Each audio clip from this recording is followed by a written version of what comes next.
ಎಲ್ಲರ ಸಮಸ್ಯೆ ಇದು, ನನ್ನ ಒಬ್ಬರ ಸಮಸ್ಯೆ ಅಲ್ಲ. ಅರಣ್ಯ ಇಲಾಖೆಯವರು ಭಾರಿ ಇದಾಗ್ಬಿಡವೆ.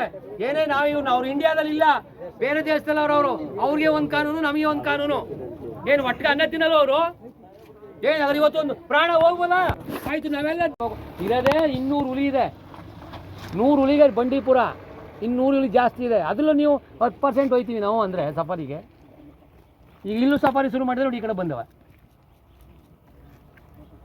ಇನ್ನು ಎಷ್ಟು ಜನ ಬಲಿ ತಗೋಬೇಕು ಅಂದಿದ್ರೆ ನೀವು ತಗೊಂಡಿರೋ ಪ್ರಶ್ನೆ ಹಿಂಗಾಗಿದೆ. ಎಲ್ಲೆಲ್ಲಿದೆ ಈಗಾಗಲೇ ಜನ ಸುಮಾರು. ಈಗ ತುಳಸಿಕೆರೆಯಲ್ಲಿದೆ, ಎಂಡಿನಕ್ಕಲ್ಲಿದೆ, ಈ ಕಡೆ ಮೆದನಾಡಿದೆ, ಎಲ್ಲ ಕಡೆ ಈಗಾಗಲೇ ಮರಿಗಳು, ನಾಯಿಗಳು ತಿಂತಾ ಇರೋದು ನಿಮಗೆ ಗಮನಕ್ಕೆ ಬಂದೆ. ಇಲ್ಲಿರೋದು ನಿಮ್ಗೆ ಗಮನಕ್ಕೆ ಬಂದಿದೆ.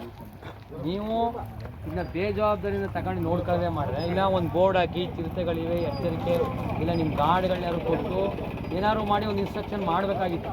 ನೀವೇನು ಮಾಡಿಲ್ಲ, ಒಂದು ಪ್ರಾಣ ಹುಟ್ಟಿದ್ದೀವಿ. ನಾವು ಈಗ ನೋಡ್ತಿದ್ದೀವಿ, ಚಿರತೆ ಏನಾದರೂ ಇಂಜುರಿಡಾ ಅಥವಾ ಮತ್ತೇನಾದರೂ ಆಗಿದೆಯಾ ಅದನ್ನು ನಾವು ನೋಡ್ತಾ ಇದ್ದೀವಿ.